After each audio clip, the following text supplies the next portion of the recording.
dice. You never know if it could change your life. Take a chance, you're neither wrong or right. You never know if you don't roll them dice. You better roll them dice. You never know if it could change your life. Hello, Matt. Howdy, Rob. It's us. It's Dungeon Master of None. It's Dungeon Master of None, and it's game mastery time. Time to master the game, to be a master of the game. Specifically, the game we're talking about is Pathfinder, second edition. Pathfinder. AKA not Dungeons & Dragons. That's right. Only exactly like Dungeons & Dragons in every other way. But don't you dare call it Dungeons & Dragons, and don't you expect to see a Beholder or a Rust Monster or any other Illithid. proprietary Illithid. You might see an Aboleth, though, because that's not proprietary, but they're called something else. They're called Algolothus or something. Anyway. That's right. We love Pathfinder. We love their sales model, and we're really liking this game mastery guide. And last episode we talked about some of the basic dungeon master advice. In this episode, we're into the part of the guide that really gets into the nitty-gritty of running all parts of the game. If you are really looking for just a nuts and bolts, here's the pieces that you need to put together to build a campaign at any level, this Game Mastery Guide has it. It is not the most detailed. Well, actually, that's not true. I shouldn't say that. This might be the most detailed single book I have ever read on Game Mastery. There are other things I have read, other videos I have watched, perhaps, and we have gotten more granular on certain things, but this covers it all, from top to bottom, bottom to top, everything in between. If you follow the list, the instructions, the things contained in this Game Master Guide, you will absolutely have everything that you need to run a game.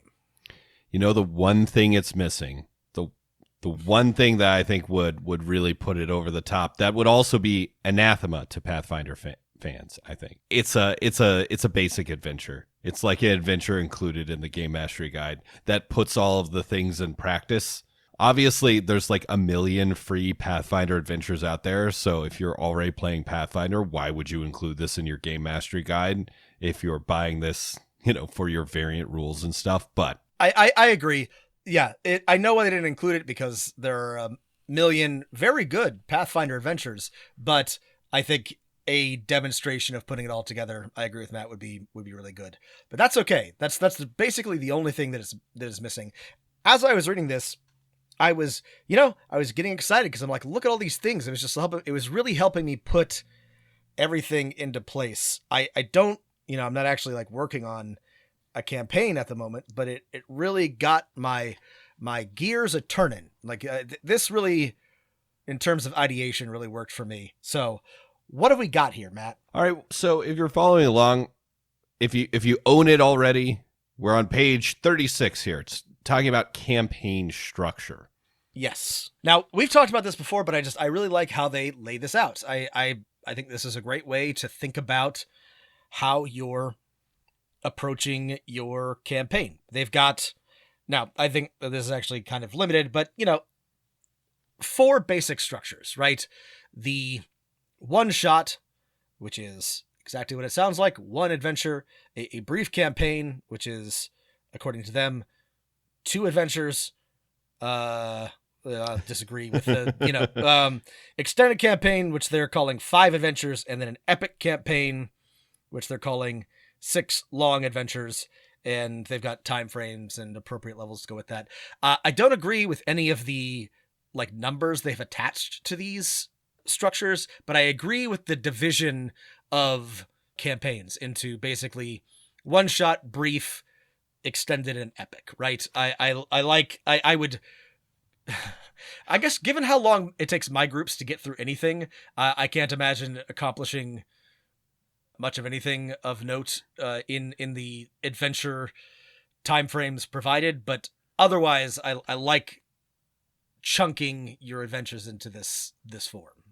Yeah, I would also be super impressed with myself if I could go level 1 through 20 in 1 to 1.5 years weekly, but I mean, I feel like some people can, right? This is with perfect play, right? If you have the chess engine working on the side of your campaign players, there's no in errors. Our Pathfinder, now I wasn't like, actually, no, this is a lie. I not only did I rapidly advance levels, but I bent a lot of rules. But in our Pathfinder campaign, which I think only got to 16th level, it took us 3.5 years to get there. I think that was the entire length of the campaign. Now I guess we could have been more diligent, but I'm pretty sure that was running weekly or close to weekly that entire time.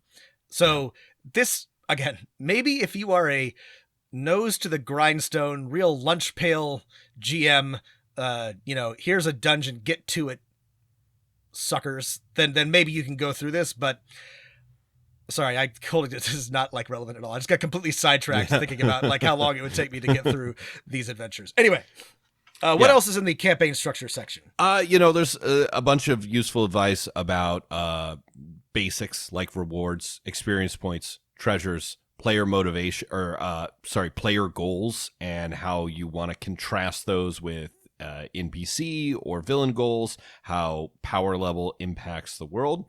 Some great overall advice for structuring your campaign. Not, again, if there's a critique here, there's not like an example campaign of how this works, or 2 or 3 things of like, you can do it this way, or this way in practice, right? Mm-hmm. Where it does get a bit more detailed, and where I appreciate the focus is on the next section, adventure design, where let's talk about that. Where it delves into the we've got your individual sessions, which make up an adventure, which make up a campaign. And this section is a lot more detailed. It talks about player motivations, theme and feeling, and I love what they've got here.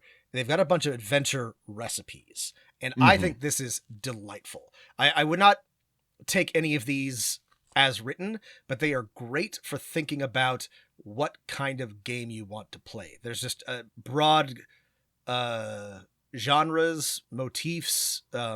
Here's an example. A high adventure of 6 to 8 sessions includes 2 long voyages, punctuated by combat, a trap dungeon, a tournament, combat encounters, 16 moderate, 8 severe, avoid low or trivial threat battles, role-playing encounters, 2 battles of wits, 4 conversations with bizarre features, encounter tropes, unique environments and terrain, swinging from balconies, etc., etc. So it does this for, dungeon crawls, intrigue, horror, military, romantic adventures. It's nice.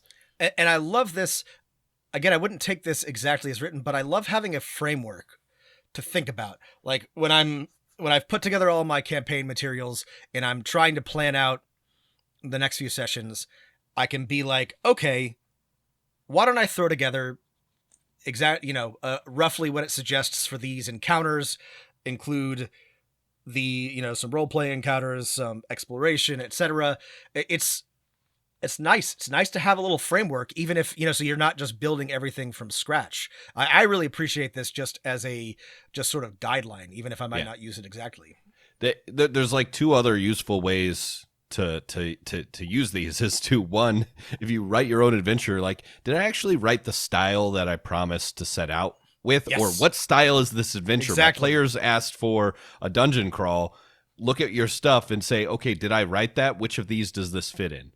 You could also just kind of use it to kind of check your work, right? Did I leave anything out? Yes. Right? Like, obviously, nothing has to have all of these things. But if you're like, I really want to do an intrigue campaign, looking at the intrigue stuff, I should have a political or a courtroom scene, a cryptic source. I don't have any cryptic sources. Let me add that in. And you can be like, maybe I should write a couple more role-playing encounters. That it looks like I'm a little thin on that. Or if like the high adventure that Matt read out, like if you look at all your encounters and you're like, these are a bunch of mooks.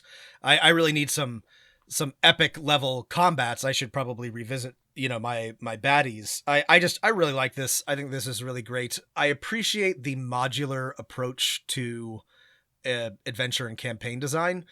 I like to be a little bit more freeform, but I also appreciate having, I don't know, increasingly, I appreciate having structure, and, I can provide some of that for myself, but this is just a great touchstone for thinking about how you're putting your adventures together. This is a really useful resource, in my opinion. One of the best in the book. Yeah, I really liked it. I also like they've organized the other things you need to think about into threats, motivations, arcs, and then kind of a little bit on mechanics that you might want to add. What I really liked about threats is, again, these are very broad and you'd want to change them, but they're big ideas like corruption, devastation, extremism, mayhem, subjugation, and it has foes that might perpetuate these threats. So corruption is Al-Golothu, fiends and undead. Extremism is cultists, revolutionaries. Mayhem is just, beasts, dinosaurs, drakes, monsters, giants. This is great. This is, again, thinking about just putting some guide rails on your campaign. This section is really, or this whole chapter is very, very useful. There's also some questions for getting the motivation to whatever that opposition or threat you've written out down, right? What does the opposition want? Who or what does the opposition's fear? And it shouldn't be the PCs because, they probably don't know who they are, right?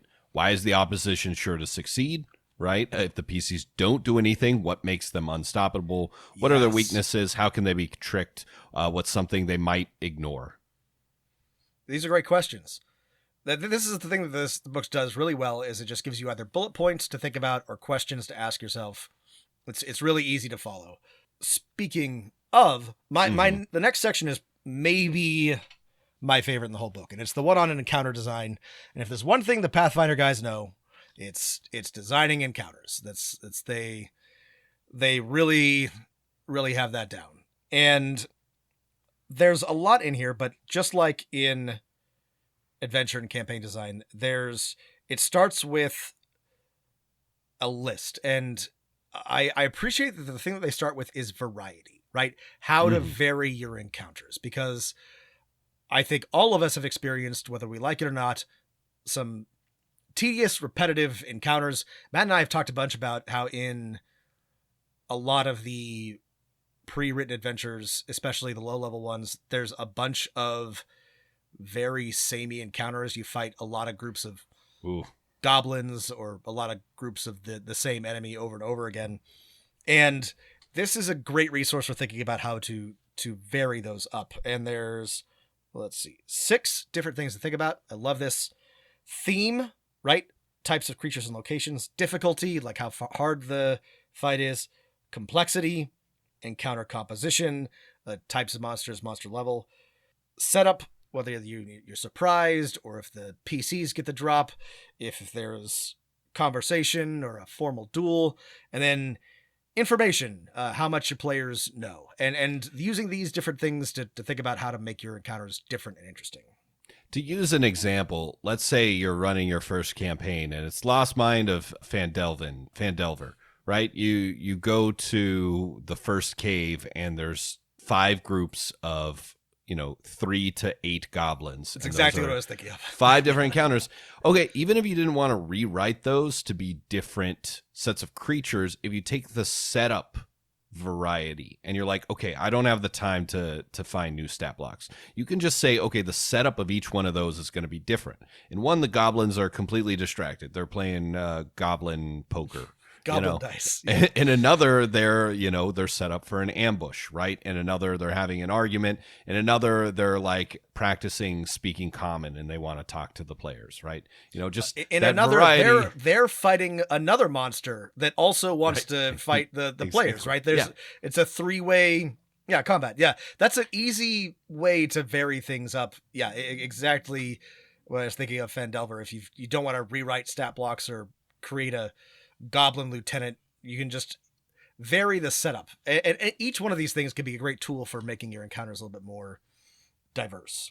There's some great like overall framing things about, okay, what's the weather like, what's the terrain, A lot of the stuff in the Game Mastery Guide assumes that we're using Pathfinder 2nd Edition's, at least to me, a little more logical XP budgeting system for building an encounter as opposed to the CR of 5e. I actually was... There's a little box on page 48, which is just quick adventure groups. And it's an XP budget, and it's just examples of encounters you might have, a boss and lackeys, one creature of party level plus 2 higher than the party, and then a bunch of 4 creatures that are 4 levels lower than the party. Things like 6 creatures of the party level -4, a mook squad. This is great. And when I ran a Pathfinder 2e campaign before the pandemic, I used this all the time. This was so useful. And brief digression, I feel like Pathfinder 2nd Edition is a game designed to go easier on GMs, because it was just so much easier to put together encounters, to run encounters, and to make sure that they were the appropriate challenge and level for the party. Everything just sort of like worked out really well, and it was just really nice to have these packages to either use as a framework or to check my work, like Matt said earlier. I love this. This is so great, so useful. It is just such a delight to read as a game master. Yeah, and then they go into, just some ways you can really, really mix it up, adding in hazards we'll get into later, making a battlefield that changes, moves, and evolves, changes, thinking about time and time pressure, thinking about encounters that take place in multiple locations. This is always fun, whether you have like a teleporter sending people back and forth between a room, or basically just 2 things going on at once can make something that might be very boring very, very exciting. Secondary objectives is a great one. Secondary objectives, yes. You're Jackie Chan in Rush Hour, and you're trying to protect the priceless Ming vase while fighting the mooks. You've got other things to worry about. Well, it's not just you beat up the bad guys. You have to rescue the princess or stop the gigantic machine from turning on, or any number of other things. These are small fire things. From spreading. From spreading. Yes, that's a classic one. Listen, if you want to make an interesting encounter, right, don't make it about killing the creatures that are in the room, right? Make it about doing something in which creatures are preventing you from doing that thing. Yes. Mm-hmm. Yeah, there's a lot of great suggestions in here for varying your encounters, and I think it's terrific. There's all really good ideas. And of course, just some advice that, we've heard all the time, like, you can build a group of enemies that work well together with their stats and abilities. Bring your villains back for more memorable encounters. Yes. The next section is my absolute favorite because the Advanced Dungeon Master's Guide that we talked about has some advice on this, but 5e does not. I don't think the 3rd edition Dungeon Master's Guide had too much advice about this either, or the 4th edition at all, and it's drawing maps. Now, if you've played D&D for 40 years, maybe you know how to do this without thinking about it. But if you've never drawn a map before and you don't know how to, for example, make a map key, right? What do the symbols on my map mean? How can I efficiently record all the information that I need to reference for later on without, just covering my map with text, right? This is how to draw a map. Create a legend, number your areas, add some definitions, sketch, avoid repetition, avoid perfect symmetry unless there's a good reason for it. It even tells you, hey, get some graph paper and some soft pencils. It's a great section. It is 2 pages, which is all you need, but it's 1 page of really good advice and a example hand-drawn map. It's perfect. It really is nice to have this example, and I do wish that 5th edition had it, because it is, whether or not it likes it, a very map-based game. And yeah, this is a terrific section. It just, shows you should put lots of cool stuff in your rooms, like make them pretty dense for the most part. I think one of the easiest, okay, I've never pulled out the graph paper myself. I always just steal maps from online or something for my games at home. Oh yeah. Is really this advice about symmetry, right? About just kind of making everything the same while it may look like aesthetically appealing to you in when you're looking at the map of the building. Everything's laid out like logically. First off, very few buildings are laid out logically. Modern buildings, ancient buildings, medieval buildings, there's a logic to them, but it's not one that appeals to someone looking from a bird's eye view on them.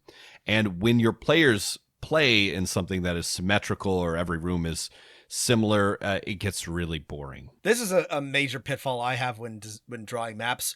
Again, I mostly use computer tools. I'm not a great cartographer. I try to draw them myself when I can't find what I'm looking for. But this was great advice because, I tend to lean on symmetry because, I don't know, it's a building, right? It's the same. But Matt's absolutely right, and this book is absolutely right.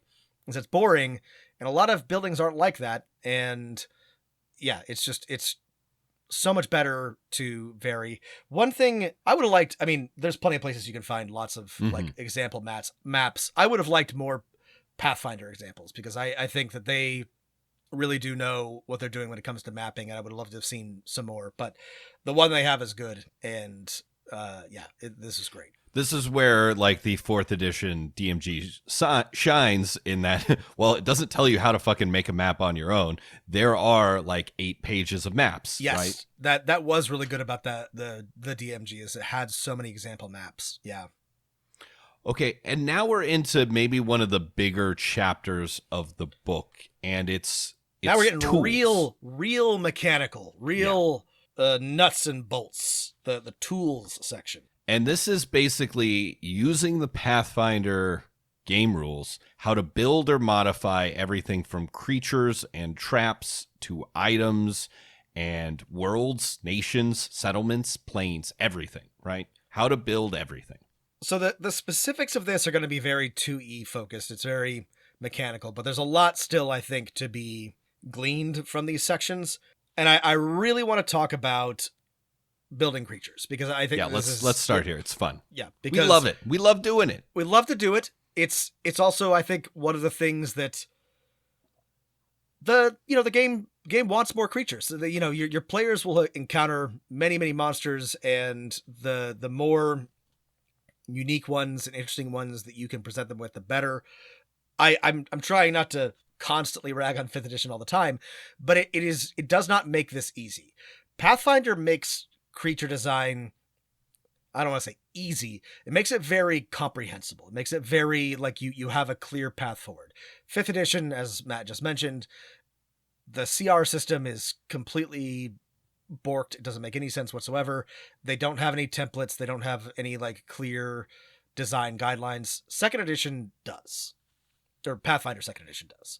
Yeah, and one of the great things is for every vital statistic of a monster, from its hit and damage, HP, saves, perception, you pick a level, and you know what level it should be from, like, for example, that little table. Is it easy, the same as the players? Is it higher than the players? Okay, you've picked the level, and then you basically just have to pick, okay, is this monster extreme, high, moderate, low, or terrible, right? Is it or something like that, right? Is it, where does it fit on these? And if you have one of the great things about the system is it works great from concept to reality, right? If you came up with, a concept for a monster from scratch on your own, and you can draw it and picture it in your mind, you can kind of go through this and give it stats. Yeah, this is really easy to follow if you're like, let's think about some of our like monster mashup, right? If we wanted to give the shadow hedge, the blink hedge, a stat block, like we would know exactly like how to approach it, right? Like, roughly what level it is, what it's good at, what it's not good at, and then we could just go through the list of modifiers and say, this is low, this is high, this is extreme.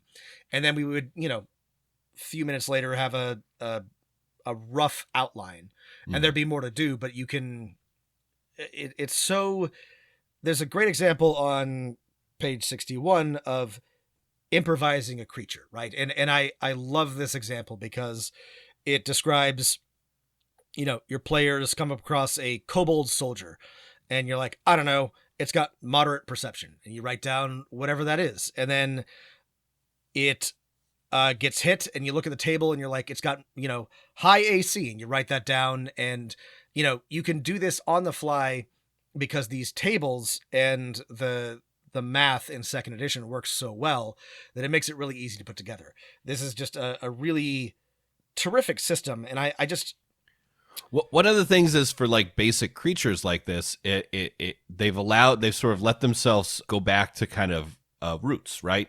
If you've ever played first edition Dungeons and Dragons or something, you'll notice that many creatures are their entire stat block is explained in one sentence or a parenthetical, right? And you can do that in Pathfinder second edition. You can do it in any edition, really, but these tables making them up on the fly, that little simple, AC, HP, save, perception, strike, damage, right? You can get all that together. And you could do this for 5th edition.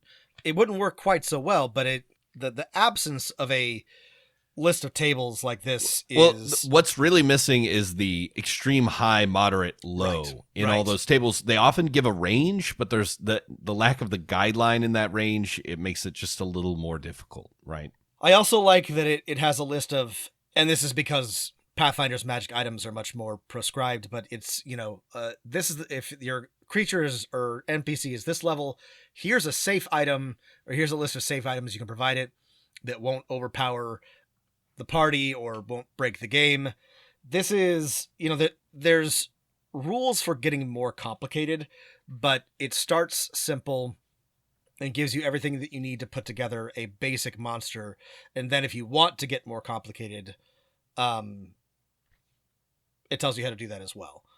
I really like the section on designing abilities, because I think that it has a lot to say about just game design, but also like what is a good like ability, let's go with like monster ability. And there's a brief section that says, here's the basics of ability design: respect the action economy, make sure abilities are level appropriate, and avoid invisible abilities. And there are 2 great points on like what some of those words mean. Like in Pathfinder, respecting the action economy means that like you kind of take what all the creature you can imagine it can do, narrow it to the smallest and most interesting set of things that it can do that make sense. Because again, creature's time in your game world, in your player's mind, is limited, right? It is either there for a scene and gone, or very likely killed, right?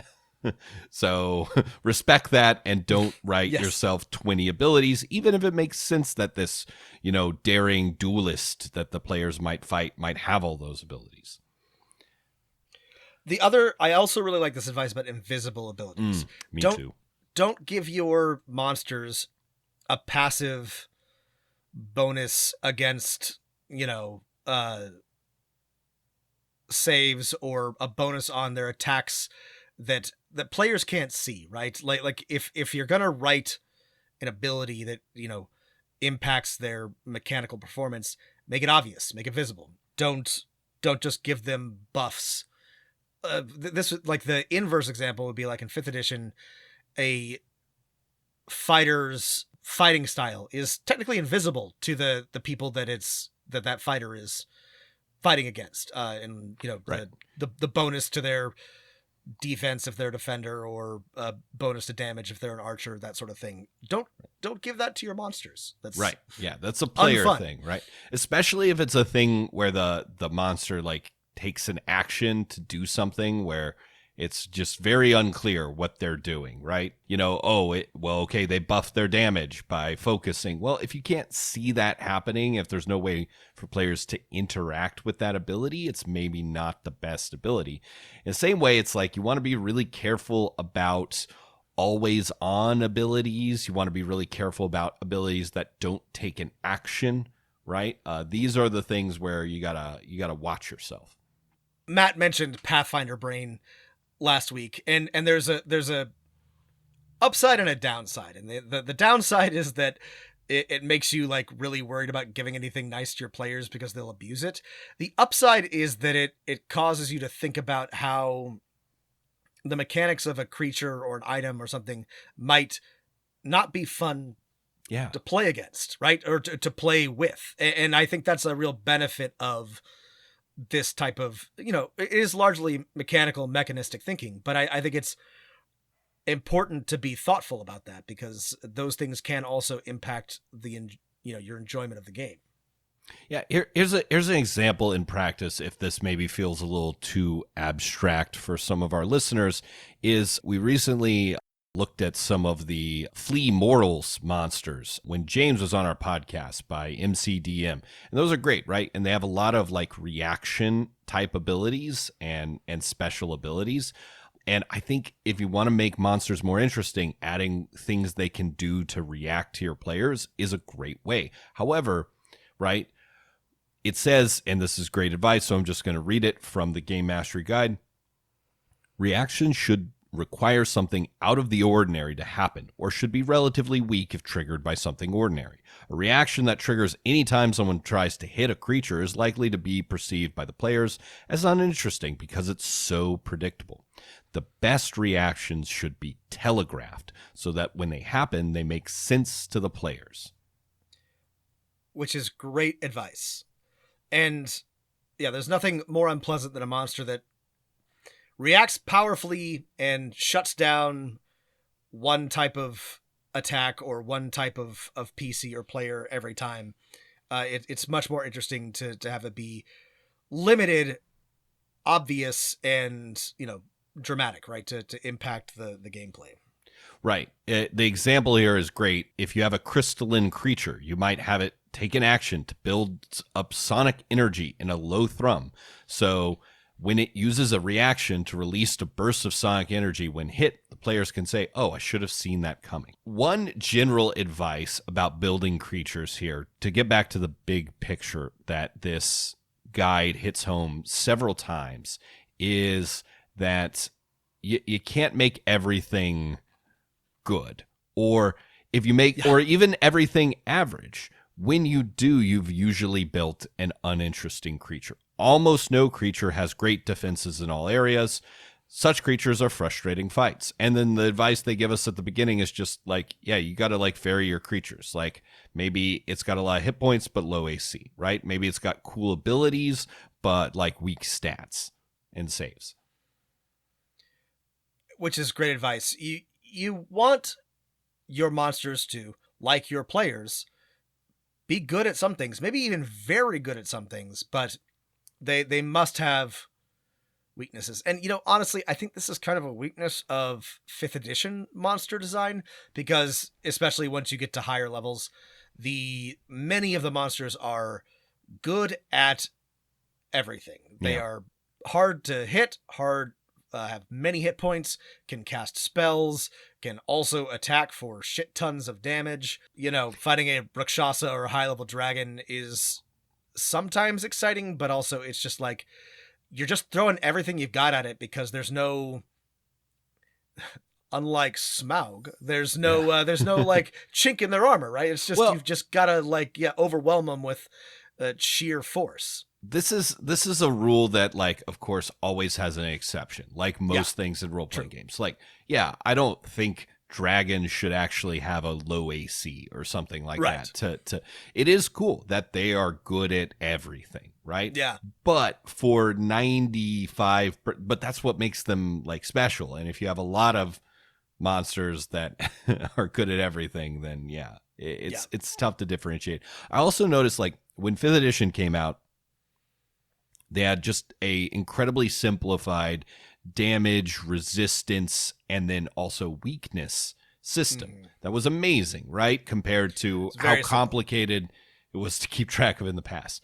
There are so few monsters that actually have damage weaknesses. It's really disappointing. It is. It really doesn't come up very often, which is weird, because it is so much simpler than it used to be.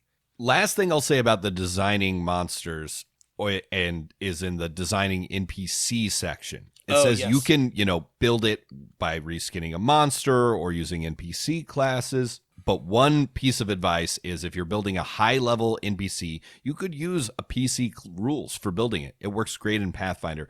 but you don't need to pick every feat and skill feat and all the fiddly bits. Like, get the big stuff in, the couple things that give them cool actions, and then that's it. The section on building NPCs is great, and like there's a sidebar on both NPCs and monsters called roadmaps, which is just, here's a package of stats and abilities that you can use. And for NPCs, it's, here's an example of how you might build any one of the player classes.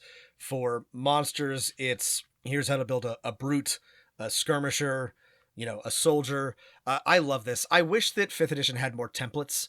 I know that that's somehow against their design philosophy, but I hate having to either grab an existing monster and modify 100% or start from scratch, because I just, this has always been great about Pathfinders. They give you a package of abilities or a structure to build on, and that's so much easier than the alternative. And I just really appreciate it.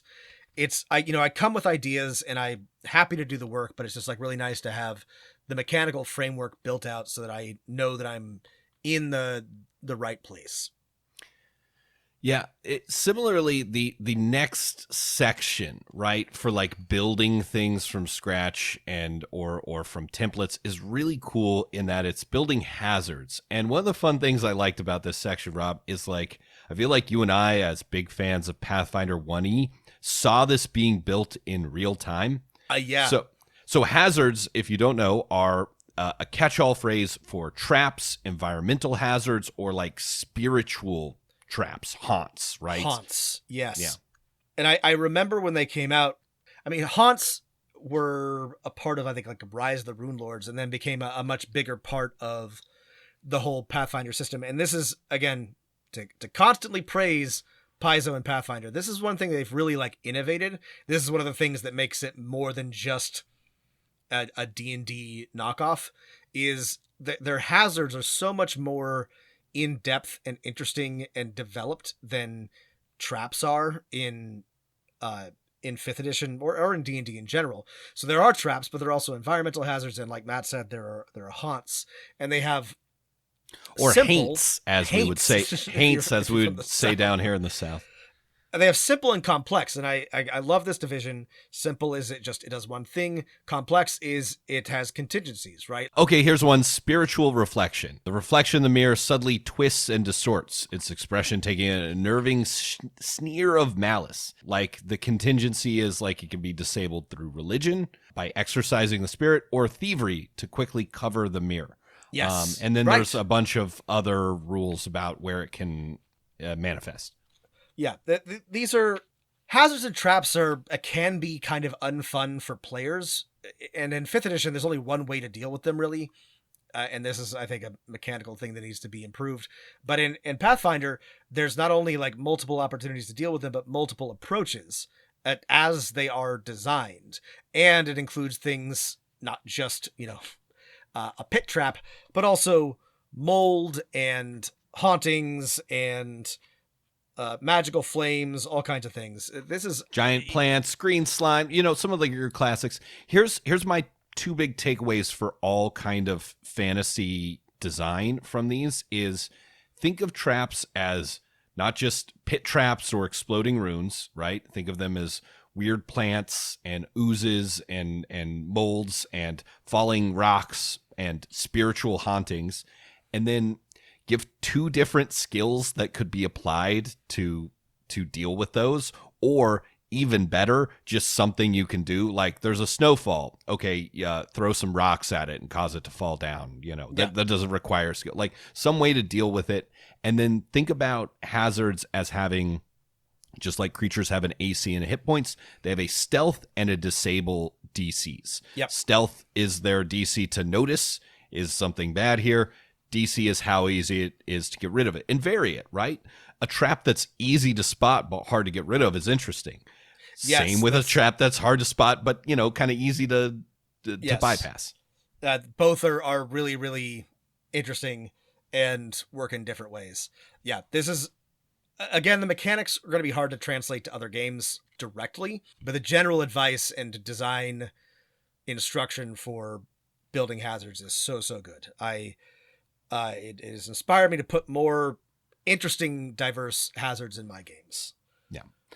And speaking of designing things, we have a lot of information on designing magical items, from cursed items, artifacts, which we're familiar with those too, and relics, which are very similar to D&D 5e introduced these in one of the Exandria things. They're Yes. artifacts that grow over time. That grow with your player, which is a neat idea. It feels like a direct crossover from video games, but that's okay. I'm not opposed to it.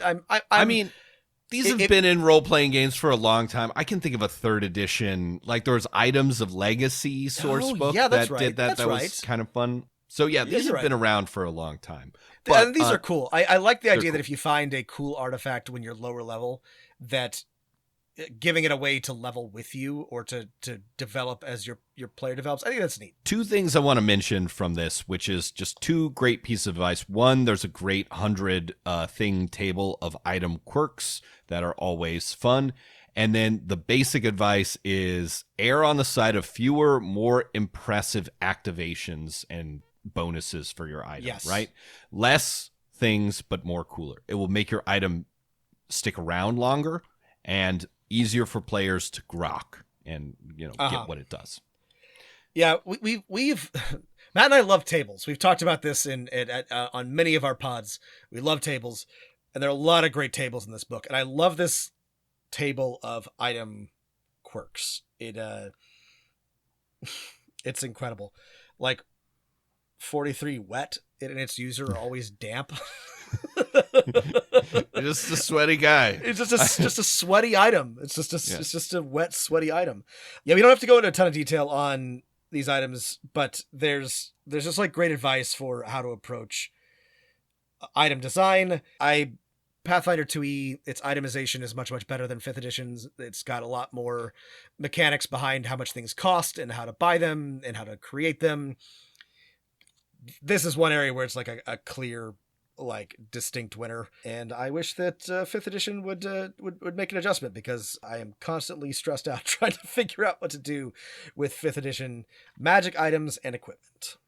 There are also, again, a set of rules of 3 bad things. Just we had our hazards. They don't have a catch-all name, but they are afflictions. Oh, sorry, the afflictions is the name. Curses, diseases, and drugs. I love this affliction section. Yeah, right. Yeah. Afflictions. Yeah, I like these. Yeah. Before we get to the affliction, sure. Nothing to say here. I love their again, speaking of tables, their gems and art objects. Oh, there's like a huge list of, if you want to vary your like treasure and not just say you got 1,000 gold pieces, there's all these cool like gems and art objects. But yeah, sorry, the afflictions, Matt, what were you going to say? Oh, it's just, if you want to, I really like expanding the, D&D has long had these kind of magical diseases in it, but if you want to like just expand those rules a little bit to like the idea of more interesting curses, right? Very fantasy thing to have happen to your players or an NPC, right? These are great. Pathfinder's also always had a lot of drugs in it, so yeah, there's really good rules for drugs. Matt's right. The afflictions, so there's curses and there's diseases, and there's a lot of really cool rules for both here, and a lot of like really good variants, different types of curses, different types of diseases, and then drugs if you want them. And then we're on to our last set of tools, which is all about world building for your campaign. And starting small, it goes with settlements, nations, and planes, along with some basic questions that we've got in basically every Dungeon Master guide we've looked at. What do you want to think about for the history of your world, your pantheon, your cosmology? These are I don't know, nothing here like blew me away as to like helping my world building. Pathfinder has some really great kind of templates to quickly record the basic information of a place, but they're very similar to what we had in like 3rd and 4th editions. So yeah, nothing here is groundbreaking. It's useful. I liked being able to follow these guides. There was one thing that I really liked that was kind of eye-opening for me, that was really I hadn't thought about, and that's at the very beginning, which talks about design approach and the difference between top down and bottom up. And it describes top down as when you have a lot of time and you you focus on the big picture. You start with like the multiverse, you chronicle like 1,000 years or more of history. You got to map nations and trade routes. And then bottom up is, well, maybe you start with like a city and then work out from there. And what I've realized is that I have really moved toward bottom up design in recent years, not because I don't love to map out every single nation and pantheon and decide trade routes between nations, but just because my players tend to take campaigns in directions that I don't expect. And so I like to build usually a city and sketch out, what I think the world is doing, but leave it a lot more loose and less prescribed so that I can make changes later. And I hadn't really thought about it in the bottom up and top down way before. So I thought this was a really, really interesting way of thinking about it. Well, at the risk of repeating myself from our first world building episode, the bottom up approach is best if you want to start playing the game soon. That's right. That's all I gotta say. It was a good point, right? If you want to spend a lot of time world building, do a top down approach. It's fun. Do it. But if you want to start playing, one thing that I do like that I really like about Pathfinder, and that I want to borrow for all of my games, is how they approach settlements. Settlements have stats and levels and all these things, and you can ignore some of this, but it really helps. I really liked the sort of list of things that you should think about when you're putting your settlement together. You don't have to follow all of it, but things like, what are the power structures? Who are the NPCs? What are the religions? What are the threats? What are the markets? How many people live there? All, basic things, but I appreciated having just a stat block list to refer to of things to think about, because again, I am always finding that my players are asking questions that I don't have answers to about what's going on in my settlement. And so having a list of, here's some things that you have answers to, or you might want to have answers to, is very, very helpful. Right. And I think the real innovation here is making sure that threats are always kind of listed. You know, in Pathfinder 1 edition, they would have a very similar block for various places you could go to, but they wouldn't list the threats. And the threats immediately let you know, what can my players do here? What are people here interested in accomplishing? So if we're in my hometown, Houston, threats much more frequent, mass flooding. If it's Rob's hometown, large pockets of upper middle class unvaccinated people. That's right. Which you got to watch out for. The looming threat of a gigantic world-ending earthquake. Lots of roving Antifa hordes, that kind of thing. All right, so there's a lot good there. We got a little bit of time left. Let's talk about what I'm assuming are probably our least favorite sections with the remaining 10 minutes, which is subsystems and variant rules. Now, so there's subsystems in Pathfinder for things like influence, chases, reputation, victory points as just kind of a generic one, and ways you can kind of set up for your players to earn these points for you to kind of track whether players are winning or not. Now, Rob and I both really liked the clock mechanic in Blaze in the Dark or in Apocalypse World games. These are the same thing. It's just they are so much more fiddly, right? There's a lot more things, and whereas a clock is like something you scribble on a sticky note, these often feel like something you might need to build a spreadsheet for. Yeah. My main takeaway on these is that they're all things that I like and would be interested in including in my game. I especially like the research rules. This was in one adventure that I read, and I've already forgotten in which one, but I liked it in theory. But in truth, in practice, if any of these subsystems were any good, they would be part of the core game. That's my main take on subsystems. If they thought them out well enough, we would have put a chapter on clocks. Exactly. They would be part of the game. So I'm not sort of opposed to the idea. And there is one subsystem that Pathfinder's come up with, which I really, really like. And that's the one that they used for Kingmaker, which was basically just like a nation building settlement point resource. I don't know. It was like a strategy game slapped on top of your hex crawl. And it wasn't perfect, but I liked it. I thought it worked pretty well. But what did Skull and Shackles have? Skull and Shackles had I mean, you just had a ship. You didn't have a ship. No, you had infamy points. It was infamy, which was like reputation. Points. Yeah. Anyway, they're always adding subsystems, and they're fine. It's they're fine. I think this is a weakness here. I've seen them done better. Like, for example, the chase subsystem. Like, remember when we reviewed Savage Worlds? Like, just laying out playing cards and stuff like that? Yes. That works so well just because it's so easy to track and will not take you more than 15 minutes to play out. This is a side, but I have been playing in a Savage Worlds game, and like in my first combat, when we drew cards and then drew them again, I was like, oh, this is so much better. This is such a better initiative system than anything D&D related. Like, I'm sorry, it sucks. I hate D&D initiative. I forgot how nice it was. But chases are a good example because they just like work better in other systems, and trying to create a chase system. We should talk about this. We got a request on our Discord to talk about chases. I don't know that I have a good answer, but we should review and come up with some ideas and talk about it, because chases are a thing that's good and we should that you want to include, but the chase subsystem here is fine. It's not great.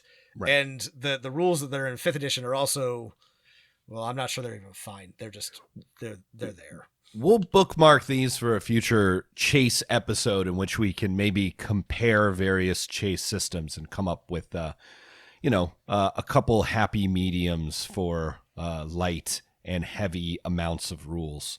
Yeah. Chases. There's also, rules for hex crawls and building vehicles. But then we get to a lot of variant rules for Pathfinder 2. And it's one of those things when I think here's my approach to variant rules is I like reading through them when I'm not playing the game and want to, burn my precious time on this good green earth away. But, are they always useful? Nah, usually not. I love variant rules in Dungeon Master guides. They're interesting to think about. They're real, I don't know, they're like historical counterfactuals. They're fun what ifs, and they're just like not to me in any way relevant to anything. I would never use any of these. Okay, here's a couple I want to highlight. First off, and this is one that, I think we've all encountered, which is alternative scores. I'm going to quote right here from this. The classic ability scores aren't of equal value in the rules. Thank you, Pathfinder, for just admitting that. Thank you. Yeah, for just coming out and saying it. Yeah. Dexterity, Constitution, and Wisdom tend to be more important unless a character requires a particular ability score. Like, this is true for, like, Dungeons & Dragons, except for 4th edition since 3rd edition. So, here's the suggestions. Make the following changes. Strength does everything that Strength and Constitution do. Dexterity is split in 2. And Charisma applies to will saves. Everything else is unchanged. Again, that would fix it. That would help, and I like the idea of charisma being linked to will saves. But when I was reading this, I was like, you got to redesign the whole thing. You can't just slap some fixes on the existing ability score model, which is garbo. It's just bad. It's one of the legacies of D&D that I wish we could do away with, because the way that it works is just not good. But yeah, it's a good idea, but it just listen, if the ability scores were strength, dexterity, agility, charisma applying to will saves, wisdom, and intelligence, that I think that would be better. Obviously, I do think it's that never going to happen, and is it worth changing at your table? No. But no. It does make it would balance them out. A couple other interesting things is there's a great deep background system. It's Oh, yeah, I kind did of like like this the one, actually, yeah. Xanathar's life of, or mini role-playing games that have life event tables. So if you want to help players build really, really deep backgrounds, it's awesome. And on the reverse side, there are some really good basic rules for starting as players without classes. Level 0 Level players. 0, that's right. And This is a thing that I have run and played before. It's silly, but also it's kind of fun. It feels very rewarding when you when your level zero character survives, and then you get to pick a character class. It's very hardcore. It's not for beginners, but I think it's a lot of fun for experienced players to start as like commoners or whatever and try to become adventurers. I think it might work well for beginner players in that it teaches them to not play the game by looking at their character sheets, but by trying to, if you want a certain type of play, you can do, these are great for kind of the grinder approach where the funnel approach where you. The grinder. I love a grinder. Yeah. I also like there's the option of instead of just level 0 with nothing, you can do level 0 where everyone gets like something. Like your apprentice wizard, one spell, right? Your apprentice fighter, you don't have armor yet, but you have a single weapon that you can use. That kind of, that might be a nice, if you're afraid to go full level 0. Full commoner, yeah. Yeah. I like that too. There's some other more fiddly rules. There's a huge set of advice for running Gestalt or dual class PCs, which I'm always a fan of. And then we get to a giant NPC gallery, which is basically like a bestiary for humanoids here. Which rules, and create art on this. I wish 5th edition had one. There's a bunch of really cool, both they're not just, chunks of stat blocks. They have personalities and how they fit in your campaign, and there's art and other details. This is a very rich text. The Game Mastery Guide has a lot going on and a lot included in it. Looking at some Pathfinder stuff, it makes me realize some of the most useful but maybe not well selling books that 5th edition in its current approach has left out. Rob, would you immediately buy if 5th edition released, if you were running a 5th edition game, a 200-page book of named and statted NPCs? Yes, absolutely. Sorry, I was just thinking about that. If they put out an NPC book, I would buy that way faster than another adventure, which I'm already fine, I guess. But yeah, if they put out an NPC book, I would buy that right away, which is, sorry to be cynical, but I know why they don't do that, because they don't care. The only about people their who DMs. buy it are going to be dungeon masters like us who don't run published adventures. And it would make the game better, but would it sell a lot? Probably not. Probably not. There's a great index. Yeah. And that's it. That's the Game Mastery Guide. If you're at all interested in 2nd edition, or you just got some walking around money and want to read something interesting, I strongly recommend this book. I had a lot of fun reading it. It's really, really good it's mostly useful if you're running a tactical Dungeons and Dragons type game, but it's just really good game mastery advice. It's really, really good. It's really got a lot of really good design advice. Matt, let me ask you something. Yeah. And listeners, let me ask you something. We've talked a lot about 2nd edition, and Matt and I, for obvious reasons, do a lot of 5th edition stuff. Would you be interested? Do you think we should do maybe a little one-shot adventure in 2E? Do you think that we should give a little Pathfinder to the people to change of pace? Listeners, let us know if you think this would be of interest to you, because I can see, I've run it before and I really like 2nd edition, and if what's stopping you or someone else from running a campaign is the barrier to entry, we could put together one of our patented one-shots that's not a one-shot and introductory type adventure. I don't know. That might be interesting. Let me know if you let us know. Write in if you think that's something that you would use, and we'll put it on the tentative maybe table. I mean, what I have often thought is okay, 2nd edition is so sleekly designed, and every stat block is Pathfinder is so precise in its language, and if you fuck something up in your design, you maybe made something impossible for someone else to use, right? True. But now that I've read this game mastery guide, man, I feel much better about it. Yeah, I mean, I think I maybe said this last time. I think the floor is higher, right? Like the barrier to entry is a little bit higher with Pathfinder, but once you get there, I think that it works really well. What we could also do is we could also convert something that we already did into Pathfinder. That might be even easier. And lazier. And much lazier.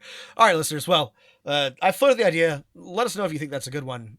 And you can send that idea or any other Dungeon Master questions you have to dmofnone@gmail.com or add us on Twitter @dmofnone. For as long as it exists. Also, if you want to get our attention, maybe, you can join our Discord or find us on Patreon at patreon.com/dungeonmasterofnone.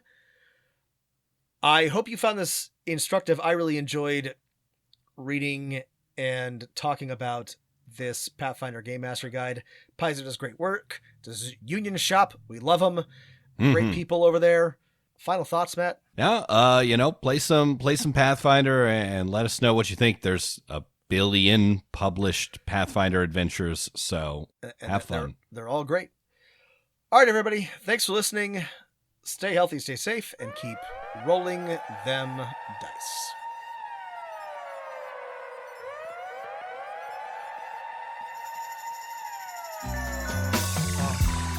You better roll them dice. You never know if it could change your life. Take a chance, you're neither wrong or right. You never know if you don't roll them dice. You better roll them dice. You never know if it could change your life. Take a chance, you neither